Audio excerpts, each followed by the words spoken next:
Today we're going to review the 2017 Mazda 6 Grand Touring. I really like this car. I'm a little predisposed to like it because I had a 2015 with a 6-speed manual that I really liked. It's got some really great specs. I mean, it gets 35 miles to the gallon on the highway. It's got 184 horsepower out of a 2.5-liter 4-cylinder with 185 foot-pounds of torque. It uses the SkyActiv technology on the dual overhead cam 16-valve 4-cylinder with variable valve timing. It also has the SkyActiv vehicle dynamics with G vectoring control, which I think is just a fancy way of saying that the computer kind of helps with the handling just a little bit.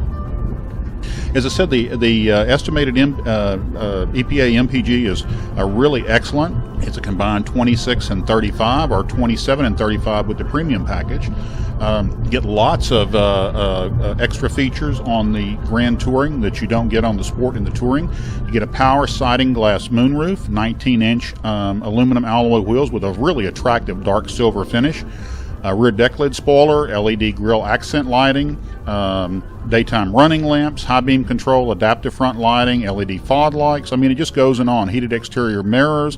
Yeah, I mean, it's very well equipped.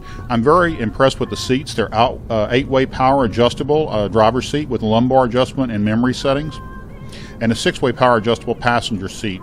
The Bose sound system is excellent. This is a Bose Centerpoint surround sound audio with 11 speakers. It really sounds awesome. The Mazda has a multi-control on the console, is what I would call it, that controls all the functions of the nav system as well as the Sirius XM satellite radio. One of the things that I learned about that from owning a Mazda is that after you use it for a while, it becomes very intuitive. It's very easy to use. You almost don't think. I mean, everything's just, it's kind of like touch typing, if you will. It also has the smart brake support and the lane departure warning, as well as the lane keep assist, which is pretty typical these days in most of your mid-size cars. It also has a rear cruise control with close proximity warning, which is pretty nice. As far as the handling and all that goes, I mean, it is a family sedan. It was not meant to be a sports sedan, but having said that, it has a number of things in common with the sports sedan. The handling is very flat and very neutral. It's only when you get to the extremes that you begin to see that it's really not a full-on sports sedan, but it's more of a family sedan. I think some really sticky rubber would probably go a long way towards addressing that, but for most drivers, that's just going to be pretty unnecessary. I found the car to be very comfortable to drive. The seats are very supportive. The Napa leather is very attractive. It's two-tone stitched with a perforation in it.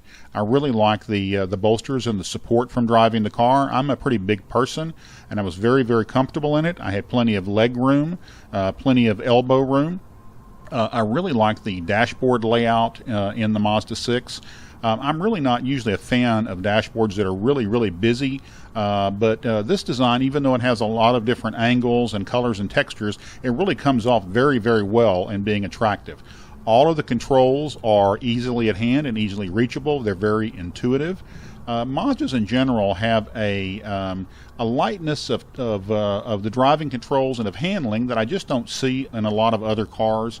You know, Mazda had the Zoom campaign a few years ago, and you can still see that DNA in all their cars. And certainly, it's the cousin to the MX-5 Miata, which is, you know, one of the all-time favorite enthusiast cars. I really think that if you're going to be looking for a mid-size sedan, you'd be doing yourself a disservice if you didn't go and at least cross-shop the Mazda 6. I've recommended Mazda cars to several friends, and a number of them have bought them, and they've been very satisfied, both the smaller Mazda 3 as well as the mid-size Mazda 6. As I said, pricing is very competitive for the segment. Base price of this model is about $29,000. It was $34,000 and change as tested, with pretty much any toy on it that you could want on one.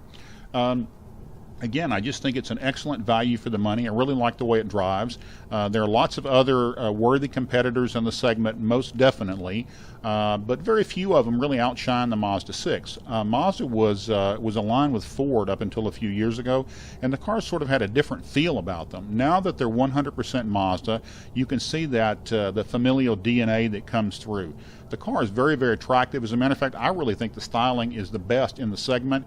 Some of the competitors look kind of I don't know, I even know how to describe it. They're just kind of out there, if you will, kind of more gaudy than what I would like. The Mazda looks different from most of its competitors.